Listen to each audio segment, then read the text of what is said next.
ভারতের তেলাপোকা পার্টি আবারও হুঙ্কার দিয়েছে। তারা আজকে বলেছে যে আর কিছুদিনের মধ্যে আবারও তারা আন্দোলন শুরু করবে যদি না আগামী দুদিনের মধ্যে সরকার এবং তেলাপোকা পার্টির মধ্যে মানে হলো ককরোচ জনতা পার্টি সিজেপির মধ্যে যে আলোচনা হয়েছে সেখানে সিদ্ধান্ত কয়েকটি হয়েছে। এর মধ্যে অন্যতম সিদ্ধান্ত ছিল যে যারা আন্দোলন করেছিল তাদের বিরুদ্ধে কোনো ধরনের আইনানুগ ব্যবস্থা নেওয়া হবে না, এবং যাদের বিরুদ্ধে নেওয়া হয়েছে অলরেডি, যাদের বিরুদ্ধে চার্জশিট দেওয়া হয়েছে তাদের সব চার্জশিট তুলে নেওয়া হবে এবং আইনানুগ যত ব্যবস্থা নেওয়া হচ্ছে সেগুলিকে প্রত্যাহার করে তাদেরকে স্বাভাবিক করা হবে। কিন্তু গত দুদিন যাবৎ পশ্চিমবঙ্গে বিশেষ করে অনেক অত্যাচার চলছে। যারা আন্দোলন করেছে তাদের ঘর বাড়িতে পুলিশ পাঠানো হচ্ছে। ভারতের বিভিন্ন প্রদেশে একই কাজ হচ্ছে, উত্তরপ্রদেশেও একই কাজ হচ্ছে।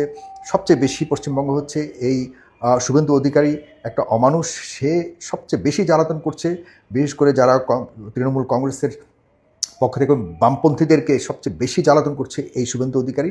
যে কারণে তারা আজকে সিজেপির নেতারা মানে ককরোচ জনতা পার্টির নেতারা হুঙ্কার দিয়েছে যে আমরা আবারও আন্দোলন শুরু করব, কারণ তোমরা কথা রাখুনি, ইতিমধ্যে তোমরা লঙ্ঘন করেছো। আর সারা ভারত জুড়ে যেটি হয়েছে যে আমাদের নরেন্দ্র মোদী সাহেব যে বক্তব্য দিয়েছে সেই বক্তব্যের মধ্যে ডিয়ার মানে ফ্রেন্ডস বলে যে শুরু করেছিল, আপনাদের মনে থাকবার কথা, অনেক বিশাল একটি ভিডিও হয়েছে, ঐতিহাসিক একটি অবস্থা তৈরি হয়েছে, কারণ তার এই ভিডিও অনেক ভিউ হয়েছে, লক্ষ কোটি কোটি মানুষ দেখেছে।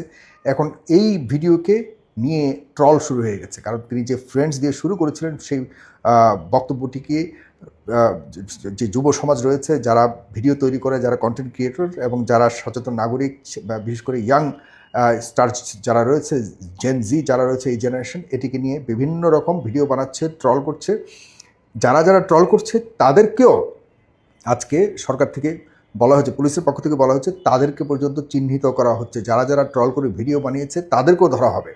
সুতরাং সরকার যে কথা দিয়েছিল, যাদেরকে ফ্রেন্ডস বলেছিল, ফ্রেন্ডস বলে শুধুমাত্র এই আন্দোলনটাকে থামানোর জন্য যে অপচেষ্টা করেছিল সেটি এখন স্পষ্টত হচ্ছে।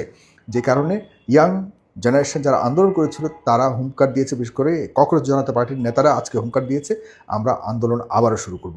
আমি যেটি বুঝতে পারছি, আসলে যারা ককরোচ জনতা পার্টির নেতৃবৃন্দ ছিল এবং আন্দোলনে তো শুধুমাত্র তারা ছিল না, ওই দেশের বিরোধী দলীয় নেতা থেকে শুরু করে বিরোধী দলের যারা অন্যান্য দলগুলো রয়েছে তার সেসব দলের শীর্ষ নেতারাও কিন্তু সেখানে সম্পৃক্ত হয়েছিল এবং আন্দোলনকে সমর্থন জানিয়েছিল।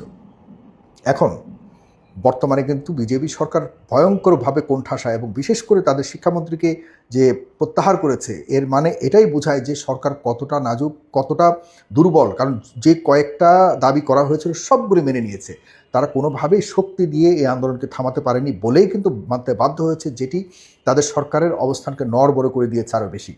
আর কেন এই মানে এই দাবি মেনে নেওয়ার পর আন্দোলনকারীরা কেন বাড়িতে ফিরে গেছে এই কারণেই, কারণ হলো তারা একটা প্রথমত 36 দিন, দেখুন আমাদের এখানেও বাংলাদেশের 36 দিন আন্দোলন হয়েছিল, সেখানেও 36 দিন পরেই কিন্তু তাদের দাবি দাওয়া মানতে বাধ্য হয়েছে সরকার, এবং 36 দিনের আন্দোলন সেখানে শেষ হয়েছে।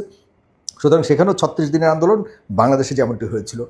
সরকার যে কথা দিয়েছে সে কথা না রাখার কারণে তারা এখন আবারও যে একত্রিত হচ্ছে, এটি ছিল তাদের একটি পরিকল্পনা, এবং সেই পরিকল্পনার অংশ হিসেবেই তারা 36 দিনের টায়ার্ড একটা আন্দোলনকারীর যে বিশাল বহর, এই তারা ধরতে গেলে কিছু নিঃশ্বাস নেবার জন্য এই কৌশলটা অবলম্বন করেছে বলে আমি মনে করি।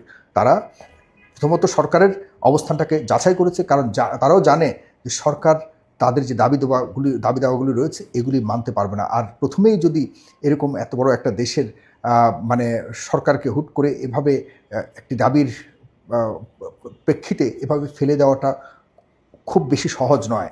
আরও বেশি জনসম্পৃক্ততার জন্যই কিন্তু তারা এই কয়েকটি দাবির উপর ভিত্তি করে সরকারকে একটা সহজ এক্সিট দিয়েছে, শুধু খুবই সহজ একটা এক্সিট দিয়েছে যে শিক্ষামন্ত্রীকে পদত্যাগ করতে হবে, এবং সেটি করেছে।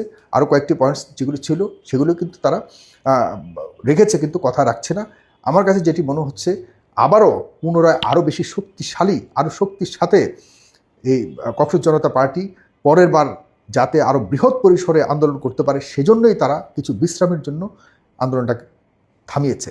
এখন তারা কিন্তু রাজনীতিতে সরাসরি না নামলেও এই আন্দোলনের মাধ্যমে ভারতের মূল কাঠামোগত একটি পরিবর্তনের জন্য তারা কিন্তু তাদেরকে প্রশ্ন করেছিল সাংবাদিকদের পক্ষ থেকে, তারা যে বলেছিল যে আপনাদের পরবর্তী পদক্ষেপ কী, এই সিজেপির নেতারা বলেছিল কিন্তু যে এটি তো মাত্র শুরু, আমাদের সামনে থেকে আরও অনেক পথ এগিয়ে যেতে হবে।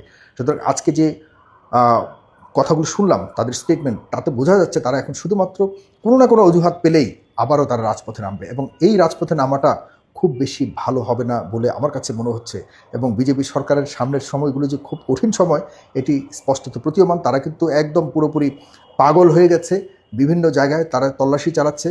বিশেষ করে আবার মুসলিমরা যারা দেখা যাচ্ছে যে এই খাবার সাপ্লাই দিয়ে দিচ্ছিল, আপনি ইতিমধ্যে একটা ছেলের স্টেটমেন্ট দেখেছেন, সে এই আন্দোলনকারীদেরকে তার বাসা থেকে এনে খাবার সাপ্লাই দিয়েছিল, পানি সাপ্লাই দিয়েছিল, সেই ছেলের বাড়িতে সে ছেলের বোনকে পর্যন্ত নির্যাতন করেছে, এবং সেই ছেলের বিরুদ্ধে মামলা পর্যন্ত দেওয়ার হুমকি দিয়েছে, এবং পুলিশ তাদেরকে বিভিন্নভাবে জিজ্ঞাসাবাদ করেছে। এরকম অনেককেই জিজ্ঞাসাবাদ করছে। তার মানে সরকার তার দেয়া কথা থেকে সরে গেছে, এবং এর প্রেক্ষিতে আগামীতে আরও বিভিন্ন ইস্যু নিয়ে কিন্তু সিজেপি যখন রাস্তায় নামবে, খুব বেশি দূরে না, খুব দ্রুত সময়ের মধ্যে আমরা দেখব যে ভারতে আরও আগের চেয়ে আরও কয়েক গুণ বেশি মানুষের সম্পৃক্ততায় বিশাল আন্দোলন শুরু হয়ে যাবে, এতে কোনো সন্দেহ নাই।